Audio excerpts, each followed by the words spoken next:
performance, vous venez plutôt de l'univers du théâtre, vous venez de l'univers du cirque, je crois aussi. Donc, dans ce cas précis, là, c'est un rôle très particulier, sur lequel on n'a aucun élément, on ne sait pas d'où il vient, on a juste un élément de, j'allais dire, capillaire, qui joue entre les deux périodes. Donc là aussi, comment vous êtes arrivé sur cette aventure et qu'est-ce qu'on vous a demandé de jouer? Parce que vous avez un rôle qui est, on va dire, le plus étonnant de l'histoire, puisque je me suis même posé la question de savoir si vous existiez vraiment, et si vous n'étiez pas un robot, ou si vous n'étiez pas une invention imaginée, justement parce que au-delà du genre, multigenre, sans genre, je sais pas, c'était, on n'est plus dans le gender fluide, on passe à carrément autre chose. Et du coup, c'est quoi la question? Excusez-moi, c'est bien senti. Non, je disais justement comment vous étiez arrivé là-dessus, sur ce rôle, parce que, pareil, je dirais quand on vous a présenté le personnage, qu'est-ce qu'on vous en a dit? Qu'est-ce qu'on attendait de vous? Et surtout cette présence très particulière, cette voix très particulière, la façon dont vous bougez, c'est quand même, voilà, c'est un personnage qui tranche vraiment avec les autres.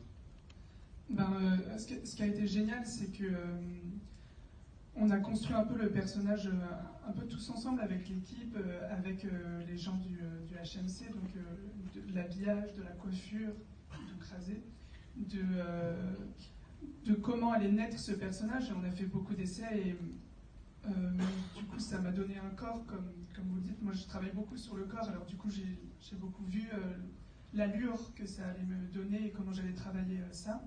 Et après, c'est avec Julius aussi qu'on a travaillé sur... parce qu'en fait, à la base, quand j'ai passé le casting, on ne savait même pas si ce serait une fille, un homme transgenre, une femme transgenre. On ne savait pas exactement. On savait qu'on voulait que ce ne soit pas genré. Et c'est avec Julius qu'on s'est dit, mais en fait, on n'a pas besoin, quelque part, de définir ça.